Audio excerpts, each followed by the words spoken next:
Thank you. Good morning. So, in 1969, the founder of Odfjell Drilling, Abraham Odfjell, stated that there soon would be lying drilling rigs like pearls on a string along the Norwegian coast. He also saw that the drilling rig designs of the 60s were not fit for purpose for the harsh environments we have in the North Sea. He therefore started the work of designing a new type of mobile offshore drilling unit, a MODU, and the design was later taken over by the Aker Group, and the Aker H3 MODU was born. This is probably the most famous rig design ever and was built in 28 units. Over the following decades, Odfjell Drilling continued to bring new rig designs onto the market, and today holds an undisputed #1 position in harsh environment drilling. In 2019, 50 years later, we saw a similar opportunity in the market, an opportunity that you can only expect happens once in a generation or once in a career. When we developed a strategy for decarbonizing our own fleet of drilling rigs, we saw that there was a need for a floating wind power solution that could be used to provide electricity to offshore installations that were off-grid, temporary, and even mobile. The mobile offshore wind unit, the MOVU, was born. From 50 years of designing, owning, and operating mobile offshore drilling units, we knew that designing, owning, and operating a mobile offshore wind unit was not that different. But we still didn't know much about the particulars of offshore wind. We therefore chose to team up with the Norwegian floating wind pioneers that established Sway in the early 2000s. Sway invented the spar wind technology that later has been adopted by Equinor for high wind projects. The combination of Odfjell Drilling and the Sway competence became a new company, Odfjell Oceanwind, a company that shall own and operate a fleet of mobile offshore wind units. Just like Abraham, we needed an asset that was suitable for our needs. Our starting point was that we wanted to buy a ready-to-operate asset, just like we now do for our drilling rigs. We screened the market and talked to many of the companies behind the almost 60 different designs of floating wind. But none of them had what we were looking for. None of them could provide a package of hull and wind turbine. None of them had the hull that was qualified for the harsh environment we wanted to operate in. And none of them had the hull that could take the turbine size that we were looking for. And none of them had even thought of the possibility and what it would require to make the units mobile. We already had the capabilities in-house, and we had done it before, so we decided to design our own. And the Deep Sea Semi mobile offshore wind unit was born. We quickly realized that there is not much point in designing a floating wind foundation if you don't have a wind turbine to put on top of it. The turbine and tower are integral parts of the unit. If you only got the foundation, you still have a long way to go. So we went to the most reputable providers of offshore wind turbines, Siemens Gamesa, and asked if they wanted to be our partner. And the Odfjell Oceanwind Siemens partnership was established. But there was still one major challenge to solve. Electrification of oil and gas installations using offshore wind alone will only give you 30 to 35% reduced emissions. This does not fulfill the climate ambition of the industry, which is minimum 50% by 2030. From our own rigs, we had learned how to solve it.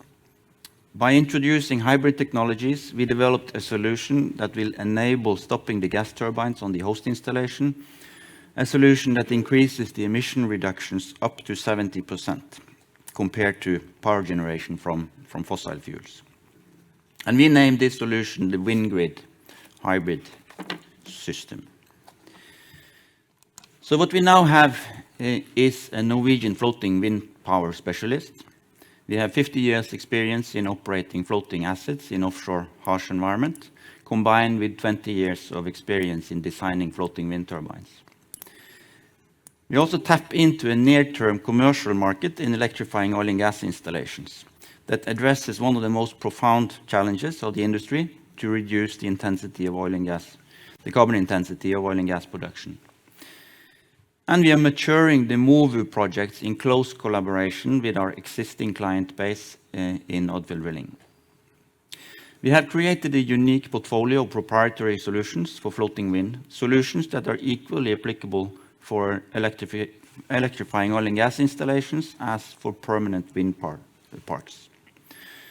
And we have teamed up with a scalable supply chain that enables us to grow our fleet of MOVUs quickly. We believe that in this initial phase of floating wind power, we need an integrated model. We are both a solution provider, the owner, the operator, and the project developer. Right now, this is the only way that we can move quickly enough to capture the market that is out there. Floating wind power is a race, and we intend to win this race. Just like our sister company, Odfjell Drilling, is #1 in harsh environment drilling, we intend to be the #1 in harsh environment floating wind power. In the future, we might think different, but at this stage, we are convinced that an integrated model gives us a huge competitive advantage. We have a strong team in place. My chairman is Simen Leung, who is also CEO of Odfjell Drilling.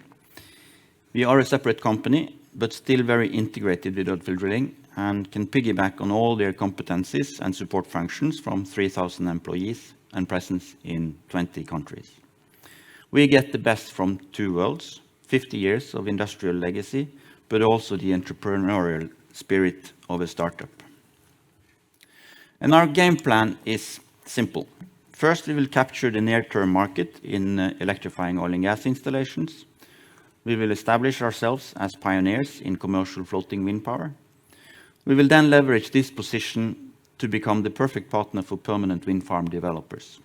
Because everything we learn from designing, constructing, owning, and operating our mobile offshore wind units can be directly transferred to the permanent wind farms.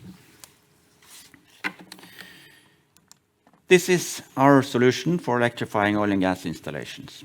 The mobile offshore wind unit consists of our deep-sea semi-submersible steel foundation moored in a distance from the host installation. The unit is designed to go on all oil and gas fields in the Norwegian continental shelf and the deeper part of the UK side. It's designed for the Siemens Gamesa 11 and 14 megawatt wind turbines, and it's connected to the host installation via a subsea cable. It's mobile and multi-location, so we can move it around. And the unit you see here is basically the same unit as you could use in a permanent wind farm. But when we use it for supplying power to microgrids like we have on oil and gas installations, we can optionally include our wind grid hybrid system. And the wind grid system consists of energy storage, batteries, grid controls. And the wind grids enable stopping the gas turbines on the host installation during periods with good wind power production. This is the key to get the emission reductions of oil and gas installations up to 70%. 70% is equivalent to the renewable energy content of the European onshore electricity grid. This means that our MOVUs with the wind grid can offer the same level of decarbonization as power from shore. So, power from shore is one of the technologies we compete with. Power from shore is controversial because there's simply not enough electricity, renewable power available from the shore. It doesn't add any new power to the system. It requires significant investments in cables, infrastructure that is not reusable after the cease of production from the oil and gas installation. And it involves also large damage to nature. The second alternative is to provide power from permanent offshore wind farms. The challenge there is that the permitting process is long. And they will also be connected to the onshore electricity grid, and you will have the same controversies when it comes to prioritizing the power to oil and gas production purposes. Carbon capture and storage involves large and heavy equipment. It's costly, and it's very difficult to retrofit on existing installations. Our movers are much more flexible. It generates new renewable power. It's a fit-for-purpose solution. It can be permitted swiftly under the petroleum regime, and no power production license is required. The rental model reduces the capital needs for our clients. It's simple to connect, and we can reuse all our assets, even to move them to a permanent offshore wind farm if the oil and gas market is no longer there in the future.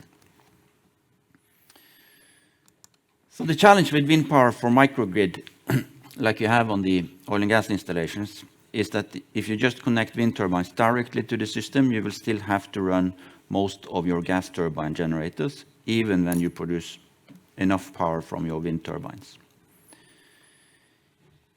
This is necessary for the stability of the power system on the oil and gas installation.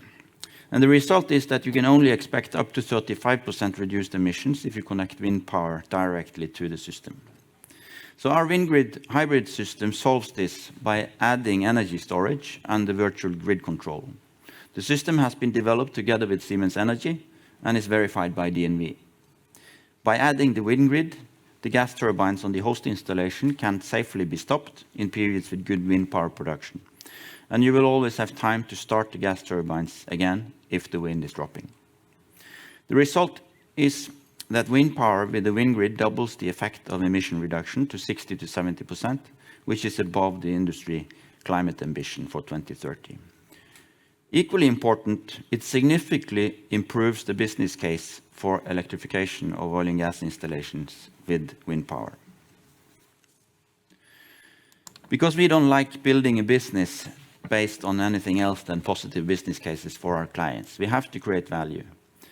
And the step up of carbon pricing that the Norwegian government has proposed is what fuels this green shift, and is what makes it possible for our clients to see that the movers over time will outcompete their existing gas turbines in terms of cost of energy. With the current gas prices and EU ETS prices, they already do for many fields. What we also see is that the market is now driven by our clients' ESG goals, the temporary petroleum tax deal, and not least expectations from regulators and the parliament to reduce emissions. So, how do we know our solution will work? Our deep sea semi is using the same principles as others in the industry.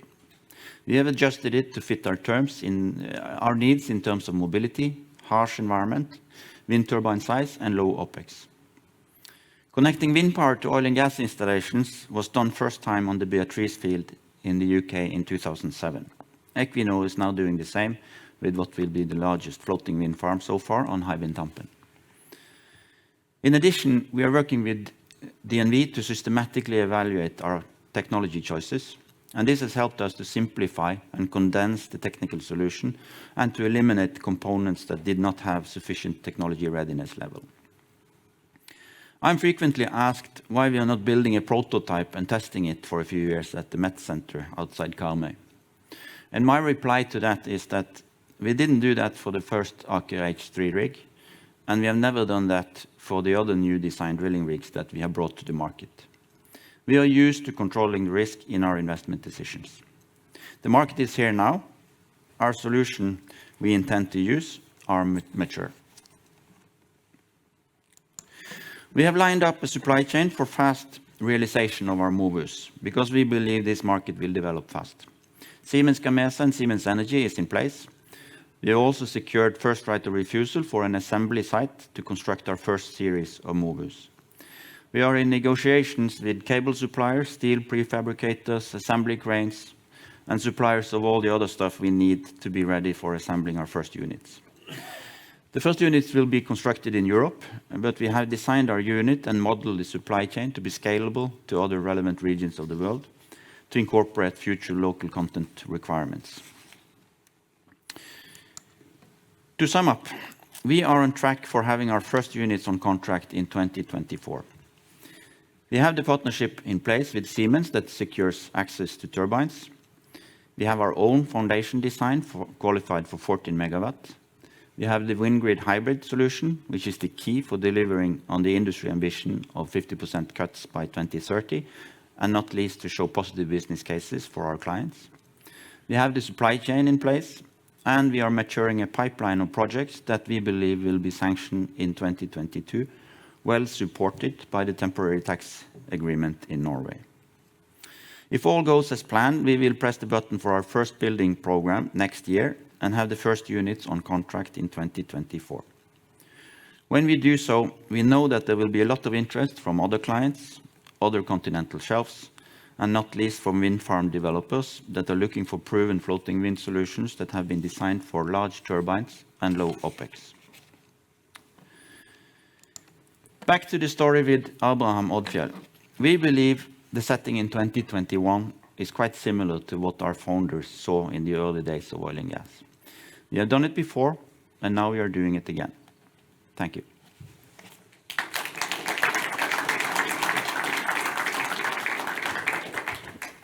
Thank you very much. Just a quick question on following the establishment of the company and the announcement the past year. How has client interest been? Massive, I must say, because the response is that why haven't anyone thought of this before? This makes so much sense. And of course, the Norwegian continental shelf is the leading side here, but the whole oil and gas community is always looking to Norway, and that's the kind of where the trends are made. So we are getting requests from all over the world. In particular, the relationship with Siemens Gamesa has triggered a lot of interest. That's very good. Thank you, Per.